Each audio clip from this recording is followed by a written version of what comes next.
Assalamu alaikum warahmatullahi wabarakatuh. Hope by the grace of Almighty Allah that you all are fine. This is class 7th and we are in touch with the chapter Jahangir. And in the previous lecture we have discussed that who was Jahangir and how he contributed to the Mughal Empire. So inshallah today I am discussing the main events that took place during the life of Jahangir. Jahangir के दौर में जो main events हुए हैं वो कौन कौन थे समझाए शाबाश। तो पहली बात जो आपको यहाँ पे याद रखनी है जहांगीर के बारे में, it is said that one of the most important events that took place during his reign and in turn that was his contribution, वो इसका एक किस्म का contribution था, that was golden chain of justice. Note it down, it is golden chain of justice. Golden shabash chain of justice. What do you mean by this golden chain of justice? It is said to Jahangir is known for his golden chain of justice hung in Agra fort. Note it down. And this it is said that this very chain had as many as 60 bells in it. जो ये शबाश इसने Agra fort पे एक क्या रखी थी शबाश, एक चैन रखी थी, and that very chain had how many bells? That very chain had how 60 bells. और ये कहा जाता है the people in order to seek justice, the people in order to seek justice from the Mughal court. अगर अब किसी को क्या चाहिए था, इंसाफ चाहिए था किससे, मुगल कोर्ट से. The people in order to seek justice from the Mughal court were required to pull the chain. तो शबाश उनको शबाश इस चैन को पुल करना पड़ता था and accordingly then they were being given justice. तो फिर उनको क्या, जैसे अगर आपने कभी सुना है तो शबाश anybody can go for justice, तो शबाश तो वो कोर्ट में ऐसे करते हैं शबाश first of all he is ringing the bell, जैसा मुझे इंसाफ चाहिए. तो जहांगीर ने क्या किया है, इसने शबाश गोल्डन चेन ऑफ जस्टिस कहाँ पे रखी थी, सिर्फ चेन रखी थी आगरा फोर्ट पे शबाश. And that very chain had how many bells, 16 bells उसमें थे शबाश. And remember the people in order to seek justice from the Mughal court they were required to pull the chain, they were required to pull the chain and this helped a lot to people. Remember this helped a lot to people to get their grievances शबाश heard by whom, by Jahangir. तो जहांगीर उनके grievances अब कैसे सुनता था शबाश, by pulling the bell. Got it shabash? Yeah, by pulling the chains. So this is very first event that took place during the life of Jahangir, that is golden chain of justice. Got it shabash? One more point, that is 12 ordinances. Note it down.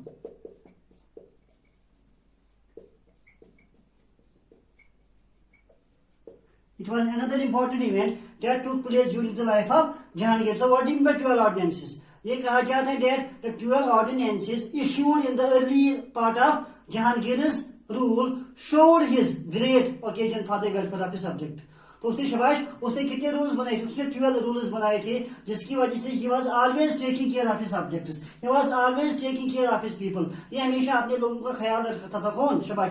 और उसने ordinances बनाए थे किसने, ये कहा जाता है these ordinances safeguarded the rights and privileges of the people. इन ऑर्डिनेंस की वजह से ही शबाश लोगों के हुकूक जो थे वो बच गए, लोगों के प्रिविलेज जो थे वो बच गए. So remember these 12 ordinances, it was one of the most important events that took place during Jahangir. So what I said to you here, जो early part of Jahangir life में शबाश 12 ordinances पास किए गए, it showed his contribution, it showed his great concern for whom, for the welfare of his subjects. And I told you 12 ordinances थे शबाश, they safeguarded the rights, not only rights, they safeguarded the privileges of the people. समझाया. और इसके दौर में एक जो main event हुआ था, that was revolt of Khusrau, revolt of Khusrau.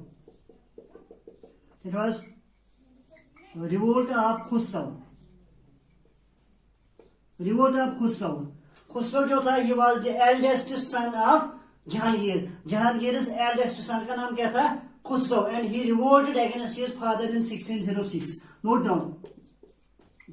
शबाश इसने अपने बाप के खिलाफ रिवोल्ट कब किया, in 1606. But remember this very point too that he was defeated and put to death. समझाया. तो शबाश उसको डिफीट दे दी गई और फिर उसको मार डाला गया. समझाया. So revolt of Khusrau जो था, ये Khusrau was the eldest son of Jahangir. ये जहांगीर का बड़ा बेटा था. तो इसने रिवोल्ट किसके खिलाफ किया, अपने बाप के खिलाफ किया in 1606. But remember he was defeated and put to death. समझाया. And one more point, execution of Guru Arjan Dev. अगर आपने कभी सुना होगा गुरु अर्जुन देव शबाश, the 5th Guru of six.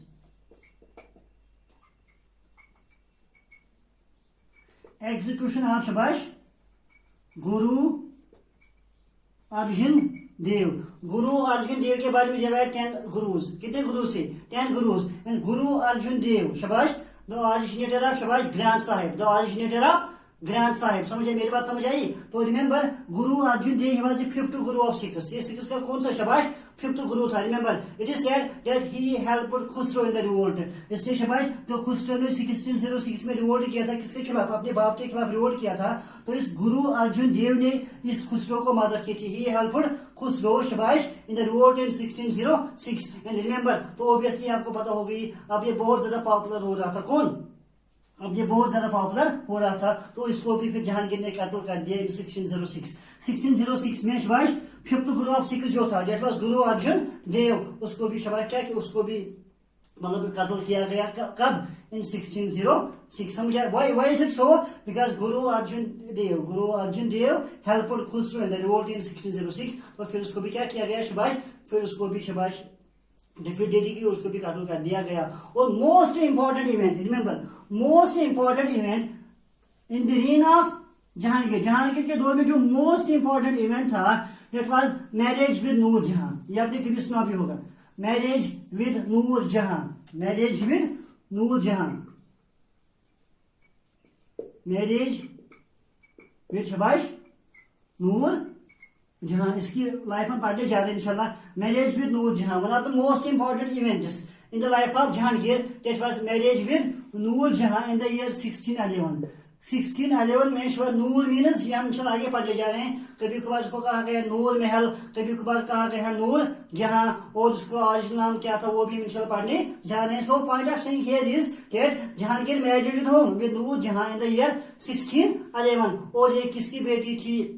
या फिर सबसे पहले इसको किसके साथ किया गया, जिसका नाम था अली कुली। तो सबसे पहले नूर जहां की शादी किससे हुई थी? अली कुली से हुई थी।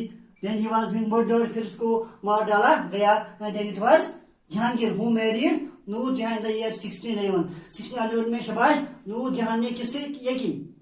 शादी की, शाबाश, जहांगीर से शादी की। And then what I said to you कि इट इज सेड जहांगीर की लाइफ में जो सारा चला रहा था, that was none other than Nur Jahan. इसलिए मैंने आपको बोला था that Jahangir was very much influenced by Nur Jahan. तो सारी जो हुकूमत, सारी जो एडमिनिस्ट्रेशन चला रहा था, वो कौन चला रही थी? नूर जहां। समझाया? और वन मोर पॉइंट जो इसके दौर में हुआ था, that was conquest of Mewar, conquest of Mewar. Remember, it was another important event, conquest of Mewar in the year 1614। 1614 में शाबाश जहांगीर को ने मेवाड़ को अपने कब्जे में किया। तो शाबाश जो मेवाड़ का रोला था उस टाइम, उसका नाम था राम अमर। राम अमर उसका उस टाइम क्या था? रोला था किसका? मेवाड़ का, Ram Amar. Remember, it was Ram Amar was the ruler of Mewar in the year 1614, and it is said that he accepted the authority of Jahangir, and in this way Mewar was conquered by whom? Jahangir. समझाया? या conquest of Ahmednagar, इसने अहमदनगर को भी अपने कब्जे में किया था। आई am telling you the main events in nutshell. Ahmednagar, conquest of Ahmednagar जो किसने किया? वो जहांगीर ने किया था, शाबाश। एंड एट दैट टाइम जो रूलर था, रिमेंबर, इट वाज इन 1616 जो वहां पे अहमदनगर का रूलर था, उसका नाम था मलिक अंबर। ये याद रखना, मलिक अंबर को भी डिफीट दे दी गई, और अकॉर्डिंगली इस अहमदनगर को भी इसने अपने कब्जे में किया है। And then it was revolt of Khurram, prince Khurram आपने कभी सुना होगा। इट वाज इन 1622 जो ये कौन था? प्रिंस खुरम,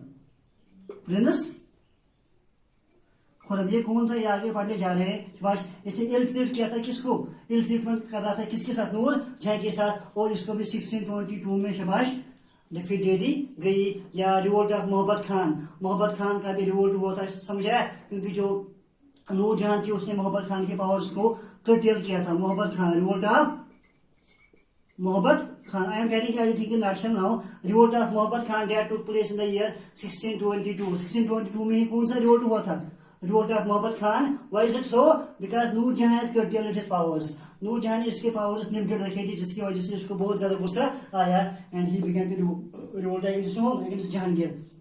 लास्ट पॉइंट जो आपको यहाँ पे याद रखें, that took place in the life of Jahangir, that was loss of Kandahar. ये मेहरबानी करके याद है, that is loss of Kandahar. in 1622. Loss of Kandahar in the year 1622, subject to Afghans. So this Kandahar was conquered by whom? Afghans in the year 1622. So that was the main event in Jahangir's reign. जो Kandahar था, that was taken by whom? That was taken by Afghans in the year 1622, and it is said that after that he died on 28th of October 1627. 28th of October 1627, Jahangir is दुनिया से चल बसा, and then he was buried at Shadra, Lahore. Remember, he was buried at Shadra, Lahore. He was buried at Shadra. Remember, on 28th of October 1627, Jahangir died and he was buried at Shadra, Lahore. So this is all about the main events that took place in the life of Jahangir. Thank you.